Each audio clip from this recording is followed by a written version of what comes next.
ജനങ്ങൾ എന്നെ ജയിപ്പിക്കും, ജനങ്ങൾ എന്നെ കൈയൊഴിയത്തില്ല, അവർക്കൊരു പ്രാവശ്യം പറ്റിയ മിസ്റ്റേക്ക് അവർ വീണ്ടും ആവർത്തിക്കില്ല. ശ്രീതു എവിക്റ്റ് ആയത് എന്തുകൊണ്ടും എനിക്കാണ് നല്ലത് എന്ന് ജിൻഡോ ഇന്നലെ രാത്രി 1 മണിയായപ്പോൾ ഋഷിയുടെ അടുത്ത് പറഞ്ഞു. ജിൻഡോ ഭയങ്കര കോൺഫിഡൻസിലാണ് ഇത് പറയുന്നത്. ശ്രീതു ഔട്ടായത് എനിക്ക് നല്ലതാണ്. അപ്പോൾ ഋഷിക്ക് അതൊന്നും മനസ്സിലാകുന്നില്ല. അപ്പോൾ ഋഷി അതെങ്ങനെ, നിങ്ങൾ വിചാരിക്കുന്ന പോലെ അല്ല എന്നൊക്കെ പറയുന്നു. അപ്പോഴാണ് ജിൻഡോ വ്യക്തമാക്കുന്നത്, ഇതുപോലെ തന്നെ വേറൊരു സീസണിൽ ഇങ്ങനെ കോംബോ കളിച്ച് നിന്ന ഒരാളുണ്ടായിരുന്നു. അതായത് റോബിൻ്റെയും ദിൽഷയുടെയും കാര്യം തന്നെയാണ് പറയുന്നത്. അപ്പോൾ അതിൽ നിന്നും ഒരാൾ ഔട്ടായപ്പോൾ അയാളുടെ വോട്ടെല്ലാം മറ്റേ കോംബോയിലുണ്ടായിരുന്ന മറ്റേ ആൾക്ക് പോയി.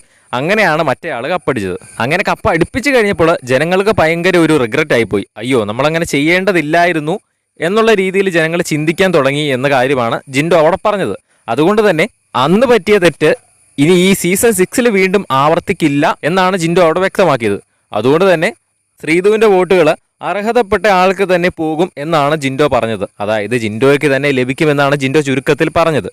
ജനങ്ങൾ ജിൻഡോയെ കൈവിടില്ല, ആ വോട്ടുകളെല്ലാം ജിൻഡോയ്ക്ക് തന്നെ ലഭിക്കും എന്നാണ് ജിൻഡോ പറഞ്ഞിരിക്കുന്നത്. ജിൻഡോയുടെ ഒരു കോൺഫിഡൻസ് ഒക്കെ അടിപൊളിയാണ്. പക്ഷേ ജിൻഡോ അവിടെ വോട്ടിങ്ങിൽ ഉണ്ടായിട്ടും ശ്രീതുവിന് തന്നെയാണ് വോട്ട് ചെയ്തതെങ്കിൽ ജിൻഡോയ്ക്ക് വോട്ട് ചെയ്യാൻ താല്പര്യമില്ലാഞ്ഞിട്ടായിരിക്കും അവർ ചെയ്യാത്തത്. അതുകൊണ്ട് ശ്രീതുവിന് വോട്ട് ചെയ്തവർ ജിൻഡോയ്ക്ക് വോട്ട് ചെയ്യും എന്ന് എനിക്ക് പേഴ്സണലി തോന്നുന്നില്ല. എന്തായാലും നമുക്ക് കണ്ടു തന്നെ അറിയാം.